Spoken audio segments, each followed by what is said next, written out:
Bicol Network News. Report!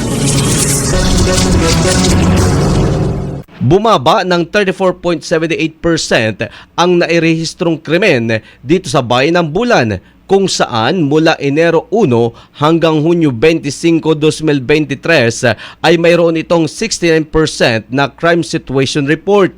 Ayon sa Bulan Municipal Police Station or MBPS, nagkaroon ng 45 na total na krimen sa bayan ng Bulan mula Enero hanggang Hunyo 25 ngayong taon. Sa kabila nito ay nagpapakita umano ito ng pagbaba ng krimen sa nasabing bayan. Samantala, sa record ng MBPS mula Enero 1 hanggang Hunyo 25, 2024, 32 ang naresolba sa 45 na krimen.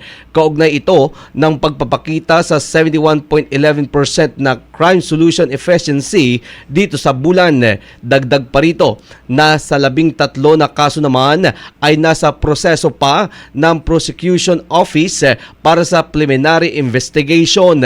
Sa kabilang dako, hinihingi rin ng lokal na pamalaan ng Bulan maging ang pulisya sa mga residente na makipagtulungan upang mas lalo pang mabawasan at maiwasan ang anumang krimen na maaring harapin sa lugar. Para sa Bicol Network News, Megawa Patrol number 5, Romel Grabador Coro, tatak tunay na serbisyo.